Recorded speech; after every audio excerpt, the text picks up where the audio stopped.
It's Talk of Iowa from IPR News. I'm Charity Nebbe. The Herbert Hoover Presidential Library and Museum in West Branch first opened on August 10th, 1962, the 31st president's 88th birthday. Today, it opens again after a $20 million complete renovation just in time for Hoover's Hometown Days, the annual celebration in West Branch. Earlier this week, we visited to get a preview. In a few minutes, I'll be touring the museum with Museum and Library Director Thomas Schwartz. But with me now is Mundi McCarty, President and CEO of the Hoover Presidential Foundation. Hello, Mundi.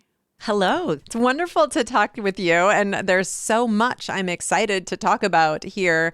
But I want to start with this extraordinary effort. The museum and library was renovated back in the early 90s. To raise $20 million to make this investment to revamp the entire museum, what was the spark that led to that? Yes, this entire renovation is really the impetus of the Hoover Presidential Foundation Board of Trustees, who recognize that museum goers and historians were looking for something else. Times have changed, technology has changed, and so that visitor experience really needed to morph and develop along with it. And so from technology experiences, immersive feelings through scent and sound and lighting, we now have that to offer the visitor, along with the classic and remarkable American story of Herbert Hoover, our 31st president. And we will talk a lot about Herbert Hoover and his story, and of course his remarkable wife, Lou Henry Hoover, as well as the hour goes on. But the Hoover presidency is a story that people think that they know about. It's also only a very brief portion of his life. Knowing that a lot of people don't grow up thinking, oh, I want to learn everything there is to know about Herbert Hoover, because they've heard the two or three sentences that cause them to dismiss him.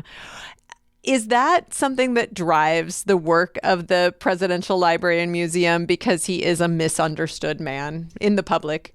That is a very true statement, Charity. In fact, 4 years of Herbert Hoover's 90-year life were as President of the United States. And while presidents are very important people, we have to remember, and you'll learn here, that he was, before president, a global humanitarian. And then after his presidency, again, he served the American people for decades. Multiple presidents after him sought his advice and counsel. And so, indeed, the foundation is here to really make sure that the telling of his story that's done here at the renovated library and museum, the story of his youth here in West Branch that you'll see outside the doors on the grounds of the Hoover National Historic Site, are strengthened and elevated, because we want to promote his values. We want to make sure that people understand that those are important still today.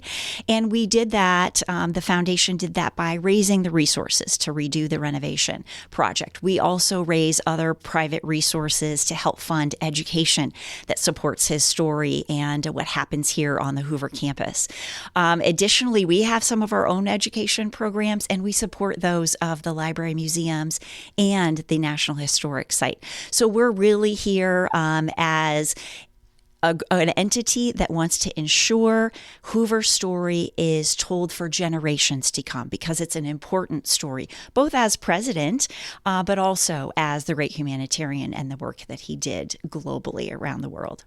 So this site, because it is a National Historic Site, I mean, you also have to work with the National Park Service. There's a lot of coordination that probably needed to happen to make this whole renovation possible. Tell me about that. Yeah, very true. Being a National Archives and Records Administration presidential museum, the foundation does support a lot of the work that goes on here. But there are also very wonderful standards that a National Archives facility requires. So all of the materials that go into a presidential library and museum need to be approved through the National Archives. And that ranges from the carpet material to the paint on the walls. And of course, all of that is done to protect and preserve the archives that are displayed here for the American people to see. So that is in itself another element of the entire project. We're also cited, or the location of the library and museum is on a 186-acre Hoover National Historic Site, and that is our partnership with the National Park Service. And so working with the Park Service is also part of this project because we are on their property. We are expanding the footprint of the library and museum, which this renovation did by about 2,200 square feet. And so close and constant collaboration with them is also and was also imperative as part of this project. So indeed. And then you've got the community of West Branch as well, right? So the lovely community here where Herbert Hoover grew up also cares about what's happening here on the Hoover campus, and they want to be part of the project. And they were, in fact, our first guests as we reopened. We invited the community and those closest to the organizations to see what's happening here, so they can then share that story as well. To do an entire renovation, you also had to close for almost 20 months. That feels like just a huge undertaking because you do have thousands of visitors, tens of thousands of visitors every year coming through this museum. What does it mean to close a site like this for over a year and a half? Yes, that is definitely significant, and that's not lost on us. And at the foundation, we really made every effort we could, especially for Iowans, where we're based, where the story started, to get out around the state and talk about the importance of Herbert Hoover and the fact that our museum is closed and how we'll be reopening and continuing to tell this really special story just in a new and exciting way and encourage them to come and visit. So we tried every way that we could to really keep people engaged. We held programming offsite to enhance the ability to learn and keep Hoover's story in the news. So certainly that was really important to us, that his story not drop off and the importance of what's happening here not be lost during this lull in the time period. With the reopening, how do you imagine that will affect the numbers, the attendance? Yeah, we anticipate that with the reopening of the doors to the museum, we will see a twofold increase in attendance very early on. And over time, years, right, that will slowly, hopefully, continue to maintain, and ultimately over eventual time that will change. But one of the great strategies that's available here at the National Archives and this Hoover Presidential Museum is a special exhibit gallery. And that special exhibit gallery will offer museum goers, visitors, people who know Hoover's story a reason to come back as those special exhibits rotate throughout the year. So I think we're working to really capture your excitement first early on, bring people to visit with you when you return, and then come back again and see what else is new and fresh here at the library and museum. And of course, the treasure that this presidential library also offers is the fact that we also have some programming at the National Historic Site, but we also have these beautiful historic buildings here on site. And then just adjacent, we have this gorgeous Main Street that is West Branch in the community. There are 16 historic buildings on the National Historic Register there, countless lovely shops and eateries as well. So there's really a lot to find here that I think offer at least an afternoon or a solid morning of people coming to visit and return visits as well. Beyond the museum and the archives, tell me about the work of the foundation. What is your focus? The foundation, again, really we are here to support the Hoover story. How can we make it relevant today? How can we make sure people understand Herbert Hoover's story, both as a man and a person, as well as president and the great humanitarian? So the work that we do in any way, how we can promote and support that by hosting educational events, conferences, the library and museum. Again, you mentioned the researchers that come here.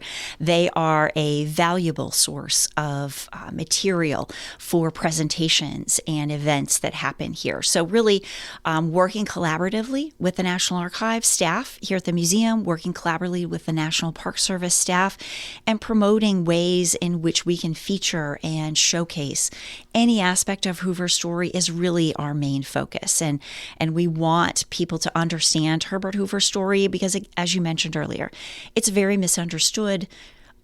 4 years, small chapter of his life and history.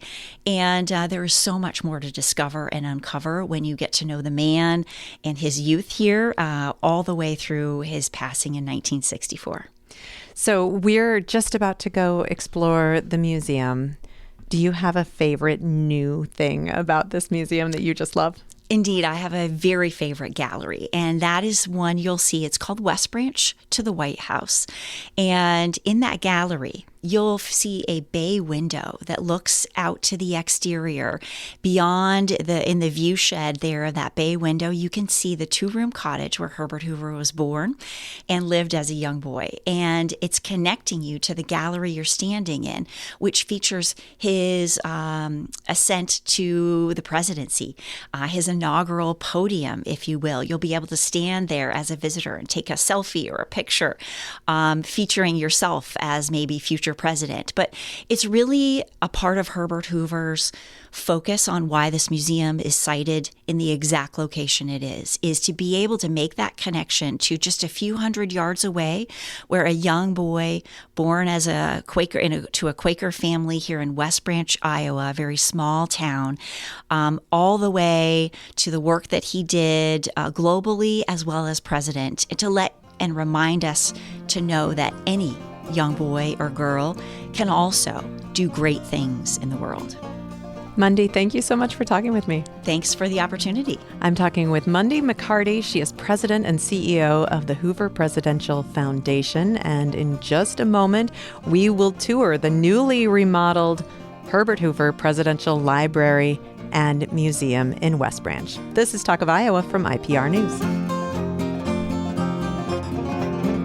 If he's good enough for Lindy, he's good enough for me. If he's good enough for Lindy, he's good enough for me.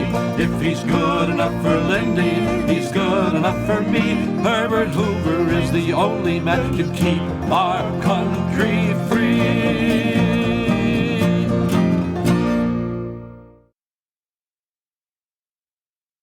It's Talk of Iowa from IPR News. I'm Charity Nebbe. The Herbert Hoover Presidential Library and Museum in West Branch first opened in 1962.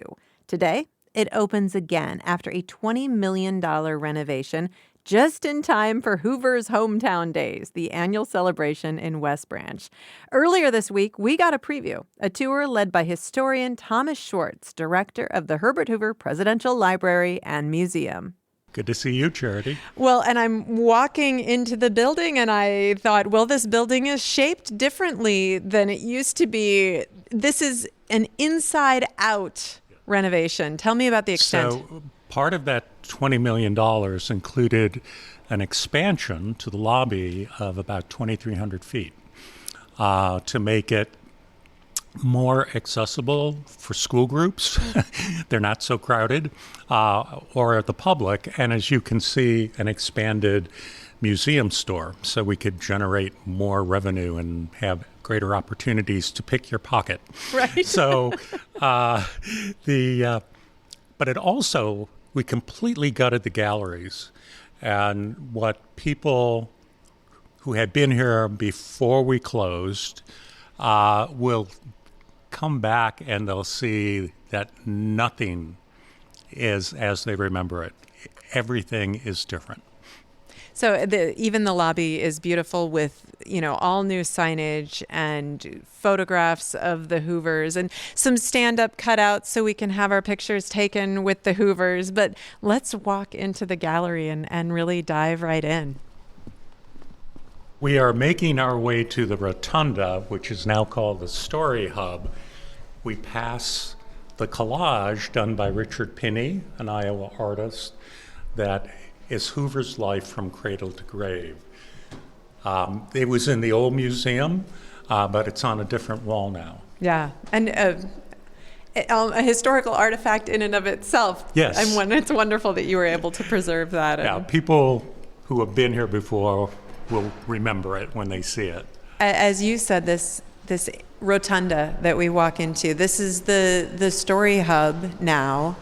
You have been telling the story of President Herbert Hoover for a long time now.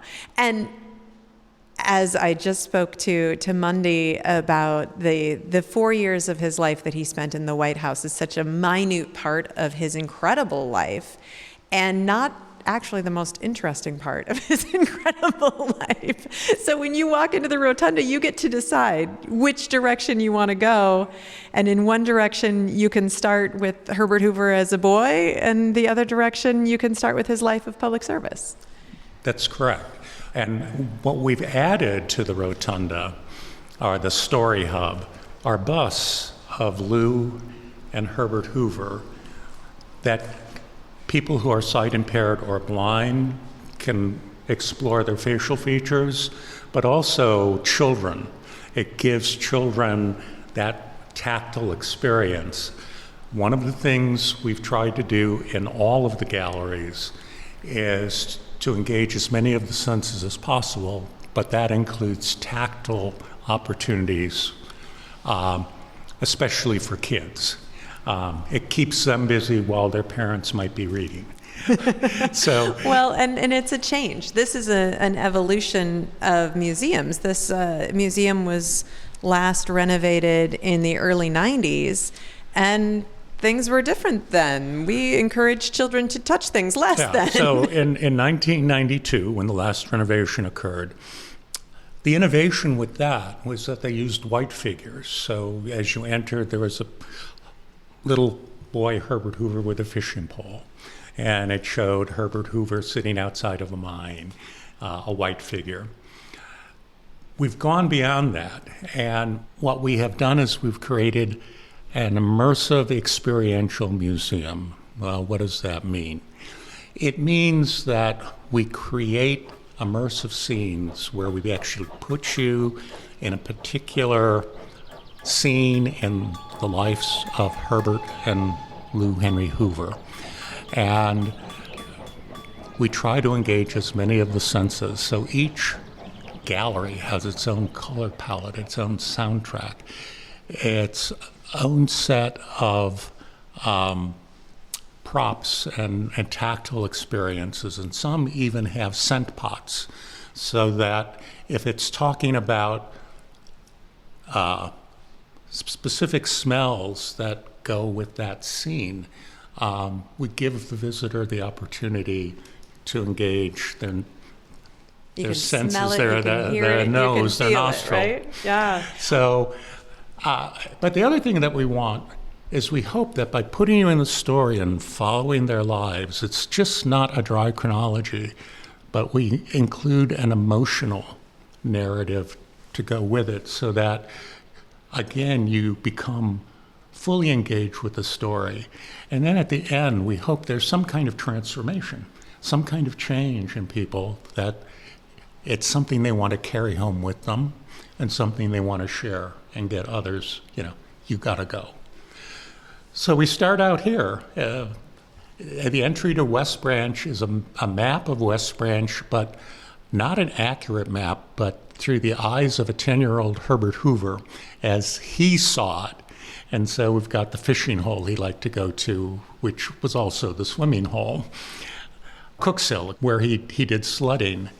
And all of this is, again, kind of Hoover's idea of how childhood should be a moment of magic, of wonder, and that children should have the opportunity to be children and to explore. And the name of this part is the Years of Adventure. So in 1874 to 1914. So you are taking us to those childhood years and sharing some of his memories of West Branch when he was a child. But he didn't stay in West Branch all that long. His years of adventure also had some real sorrow. Right. So here in this first gallery, you meet the Hoovers, and you learn that Hoover's father was a blacksmith who died when Herbert Hoover was 6. His mother died when he was 9. So he, an older brother, and a younger sister lived briefly with an uncle outside of West Branch. But then at the age of 10, he was sent to live with an aunt and uncle in Oregon who had just lost a child of similar age. If it's in a display case, it means it's something that the Hoovers actually owned. So you have the family Bible. So we have the family Bible and a notebook of his mother's. The things outside of the cases are props, which we encourage people to interact with tactily. So we have a tree stump with an anvil and a hammer. His father was a blacksmith. And then a sewing machine, because when Jesse Hoover died, Huldah took on sewing to provide income. The big change is that you also get to meet the Henrys. Lou Henry was born in Waterloo on March 29th, 1874. And you learn that her father was a banker, wanted a son, had 2 daughters. The name Lou's somewhat intentional, but he encouraged his daughters, took them camping, hiking, the love of outdoors. So there's a rifle, we know, that she hunted. There are skates. She's pictured there skating. And in the case, we have her diaries from this period of time. Now, her mother brought her up, however, to be the proper young lady and how to dress in the latest fashions, her hair, and what was in Lady Godey's book. And so Lou had these 2 different sides, both that of being kind of a tomboy, loving the outdoors, but then also a proper young lady in a social setting. Let's skip ahead here, because we know that Lou and Herbert, or Bert as he is called throughout the museum, met when they were students at Stanford. Yes. And there's so much going on in this museum. We have to skip some wonderful things, but you have to come and visit and see them yourself. But that time at Stanford, I mean, that was such an early time for higher education in the United States. And was Herbert Hoover part of the first class of Stanford? Herbert Hoover was part of the first class of Stanford, largely because Leland Stanford, to get people to enroll, offered that first class free tuition. But he also made it coeducational, so that allowed Lou, whose family had moved to Whittier, California, to be the first woman to enroll in the geology program, and that's how they met. Herbert was a senior, she was a freshman, and since the other men in the program kind of ignored Lou, even though Bert was kind of an introvert and shy, he did the gentlemanly thing to do and reached out and helped. And so there was an understanding. He'd go off, make something of himself. She would stay and finish her degree. So in this gallery, we have Lou in the lab. She's finishing her studies at Stanford. And we have Bert out in the mines in Western Australia. And hanging above you are copies of all of the letters and the telegrams that they exchanged in this period of separation. Bert finds the richest vein of gold in the history of Australia. The company is so happy that they offer him a job at $20,000 a year in 1899, when most Americans are making $300 a year, to run the coal mines in China. And then he makes the most romantic proposal of all time, right? Can you? He sends Lou a telegram saying, will you come to China with me? And she knows it's a marriage proposal. She says yes. Lou was such an adventurer herself. So she and Bert set off for China. And of course, he's working.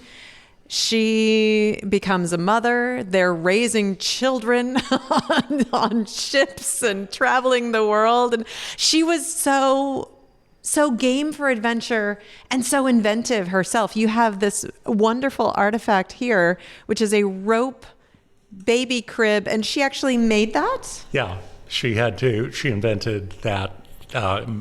Well, the original was just a clothes basket that, she put some rope on it for a handle. But yeah, there's also a picture showing she made a harness so that the kids wouldn't fall overboard.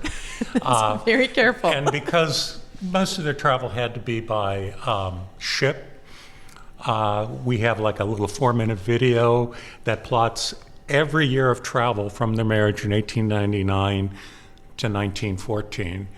And in that period of time, they traveled 14 times around the globe. Oh, my goodness. And our little display cases here show the various artifacts they collected from their global travels. We also have scent pots when they got caught up in the Boxer Rebellion, and people can smell gunpowder and ginger and citrus. Lou was also we know that she went to Stanford. We know that she was a brilliant woman. She was also a real intellectual partner for Bert. So she knew 5 to 7 languages. When they went to China, she hired a tutor to teach her Mandarin. So that's the kind of person she is. She also outraged the Chinese because she'd put on overalls and go down on the mine with her husband, which of course that wasn't a place for women. But what they did on those long ocean voyages, they decided to translate a medieval Latin text on mining into English. And of course, Latin was one of Lou's languages. Long story short, they spent 5 years, $20,000 to publish 3,000 copies that almost look like the original. They include the woodcuts and everything else. And for that, they get the first gold medal handed out by the Metallurgical and Mining Society of America.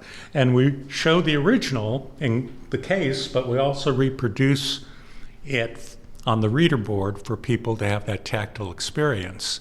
And Lou, in her acceptance speech, talks about how her young boys are always bringing home these medals and awards, and that now she and her husband have something to show them. I think they had a lot to show. Now, as you said, every gallery has its own color and soundtrack. And so here things change really dramatically. The light changes and you get a real ominous feeling as we're moving into August 1914. And I think everybody knows what's coming.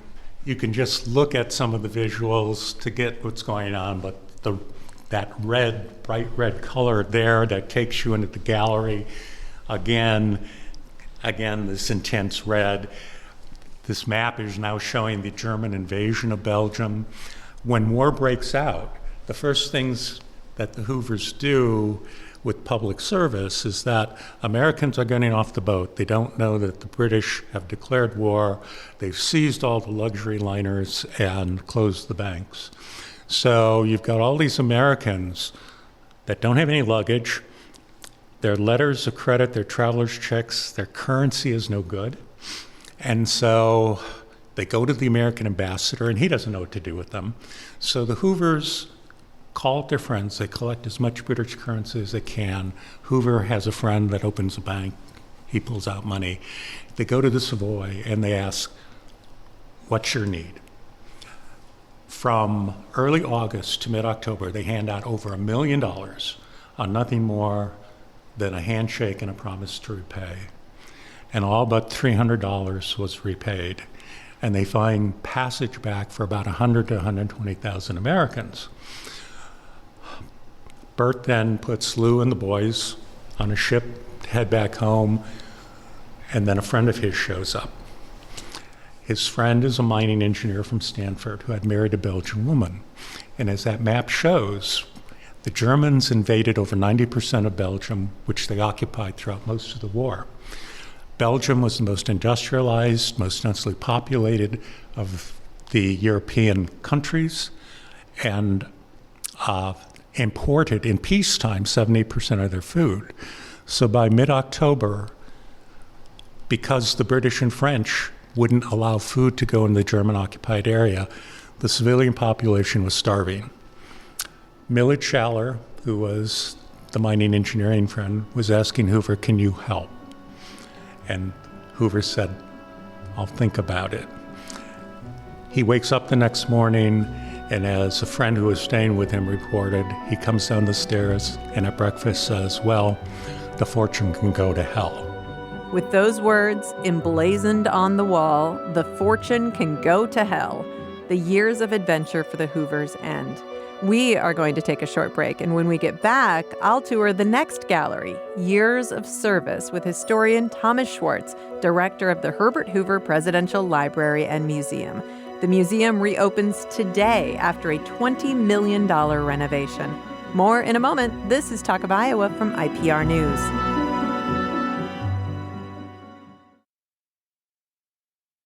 It's Talk of Iowa from IPR News. I'm Charity Nebbe. The Herbert Hoover Presidential Library and Museum in West Branch first opened in 1962, when former President Hoover was 88 years old. Today, it opens again after a $20 million renovation, opened just in time for Hoover's Hometown Days, the annual celebration in West Branch. Now, we continue with our tour led by historian Thomas Schwartz, director of the Herbert Hoover Presidential Library and Museum.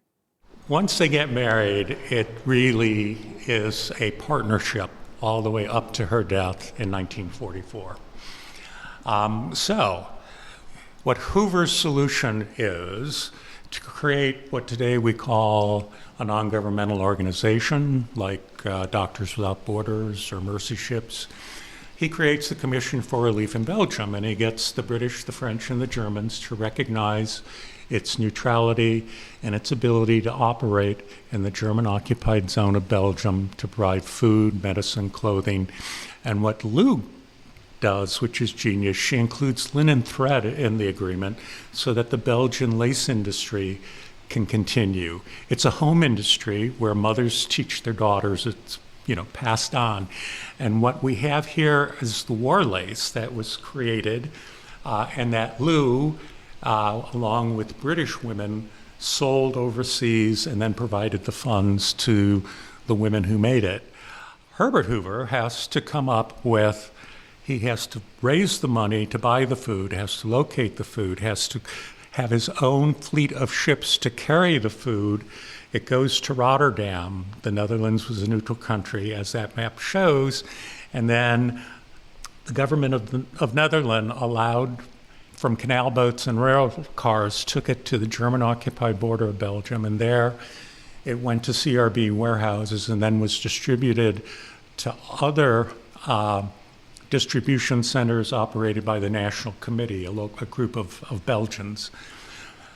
Hoover raised $1 billion from 1914 to 1918 and $1910.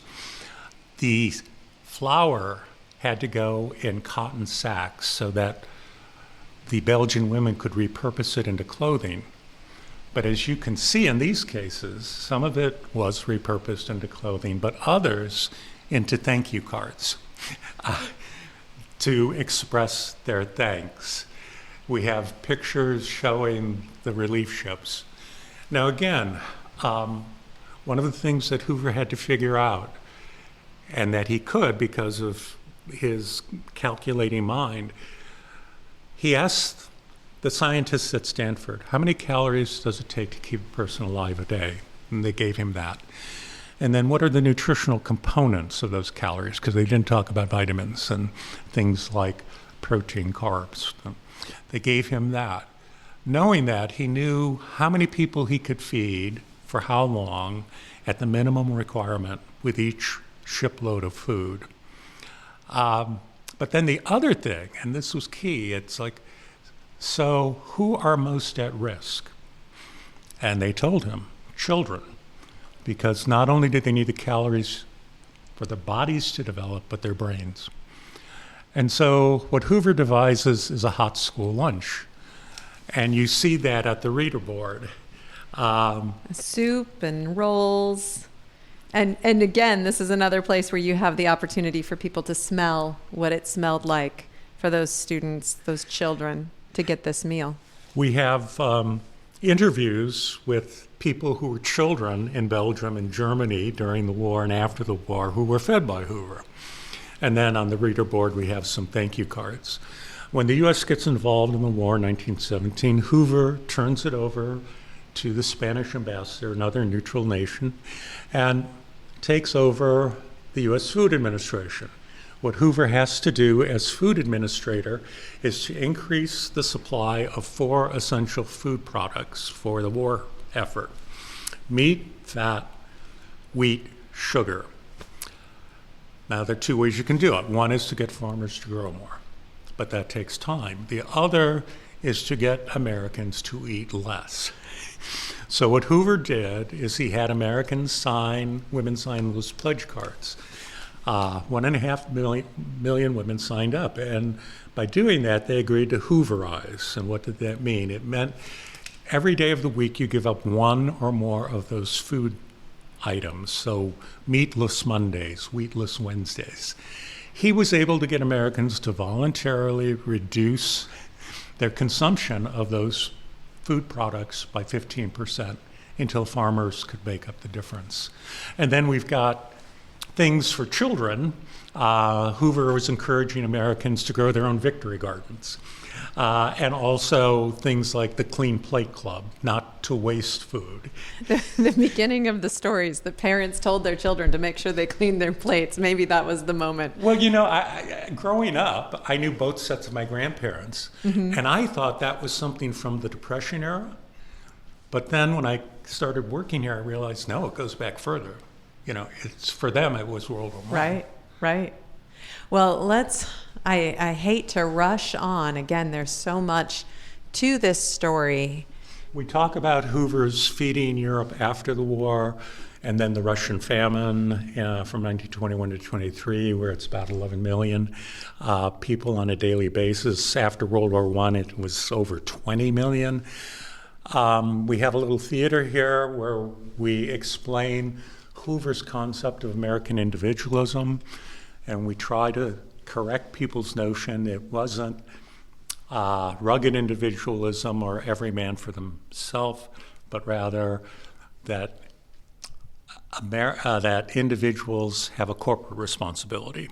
So while they should be able to be free to go as high and be as successful as their talents and ambitions take them, they also have a responsibility to their neighbor and their community to share those talents.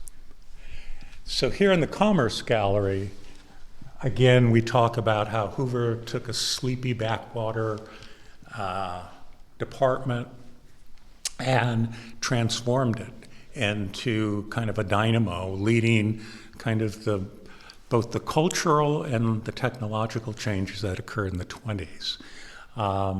For example, standardization. He got industries to sit down and create corporate standards. So there were 42 different size milk containers. He got it down to the pint quart, half gallon, gallon. And all of that was because Hoover knew that those efficiencies reduced costs that could be passed on to the consumer. And then we also saw through kind of individual vignettes that are shown, what was going on in larger America. So Hoover regulated the airwaves. Well, what did that mean? Well, for Duke Ellington, it meant his music in the Cotton Club in Harlem could be broadcast to a national audience. And so how all of these things had, it seemed kind of minor, but it had a much larger purpose. And I think finally getting highway safety commissions to set national standards so that even people knew when they left their community that a red light meant stop and a green light meant go.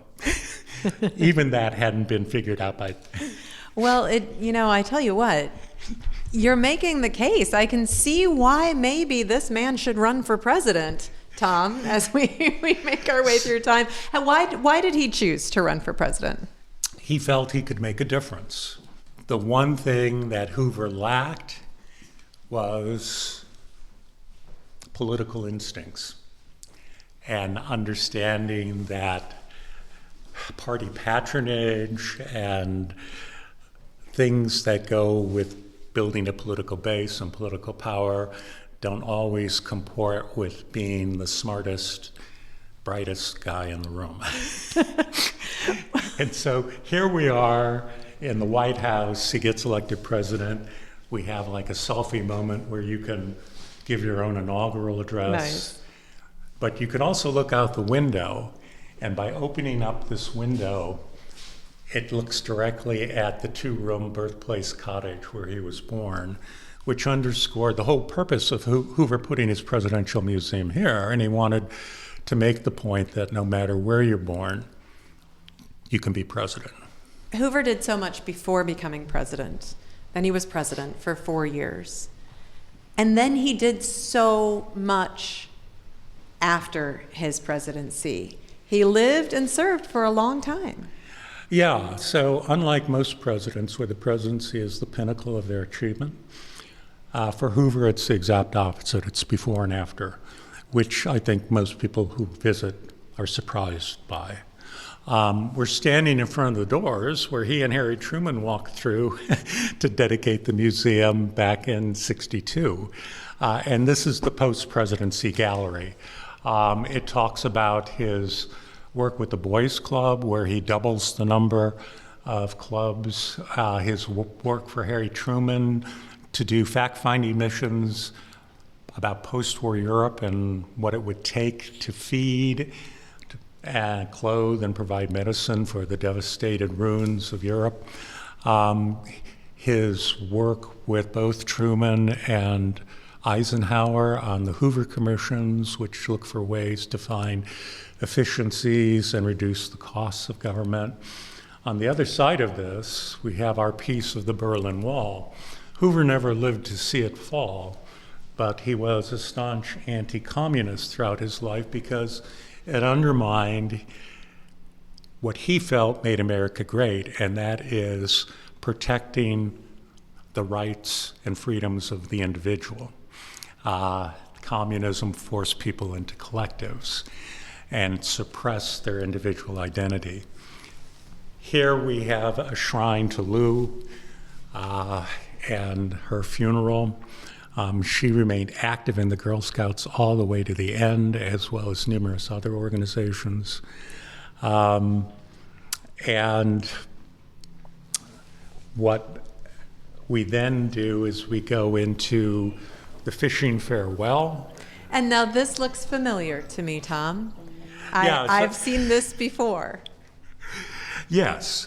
So people who come into this gallery will recognize the figure of Herbert Hoover in suit and tie, or jacket and tie, fishing.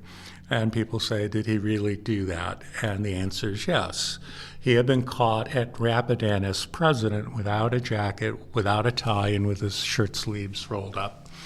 He thought that was unbefitting the office of the president. So never again.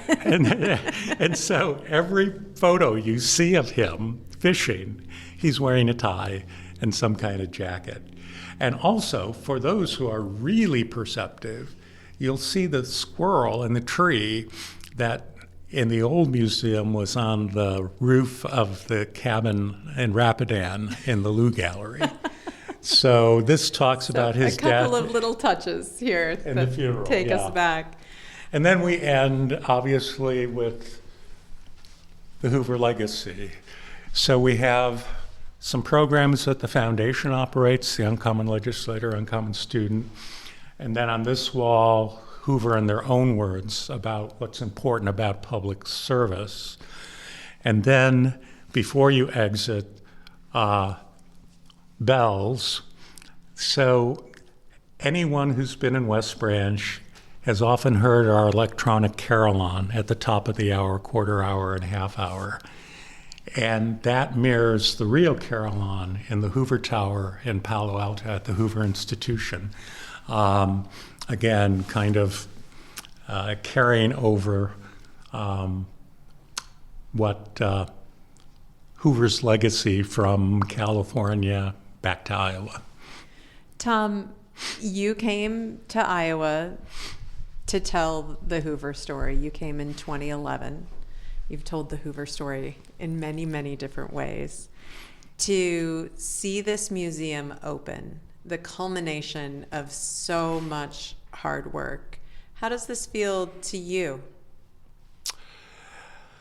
Well, it's a big, powerful story.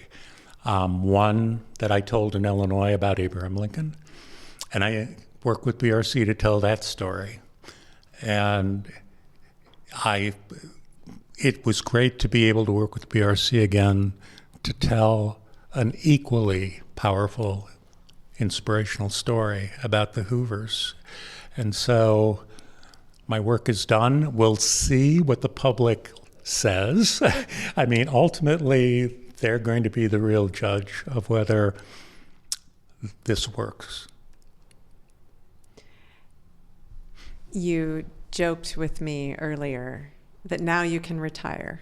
Is that your plan? So I've put off retirement for 5 years. So that you could see this through? To see this through. Renovations happen so infrequently that most staff have never done it. They don't know what to expect. And that's also true of the foundation. No one on the foundation had done anything of this magnitude at this scale. And a lot of moving parts, a lot of things that can go wrong. The hardest thing is to stay on schedule and to try to stay within budget. And the one thing that you really learn, any kind of project requiring many people, it's only as good as the weakest link in that team. And so just staying the course, kind of recovering from an oops and keeping it moving forward and keeping that energy and that vision alive, I think is what gets you home into safe harbor. And it certainly happened here. And so Thursday, when there's the ribbon cutting, the public will be able to come to see the results after the ribbon cutting. And then, of course, the Hometown Days weekend. So, well, you should be incredibly proud. It's beautiful, it's compelling, and it is such a great story. Thank you for telling it. Thank you, Charity. Historian Thomas Schwartz, director of the Herbert Hoover Presidential Library and Museum, a museum and library dedicated to our 31st president and the only president from Iowa. The West Branch Museum reopens today after a $20 million renovation. Talk of Iowa is a production of IPR News. This episode was produced by Danny Gear with support from Natalie Dunlap and Nev Kelly. This is Talk of Iowa from IPR News. I'm Charity Nebbe.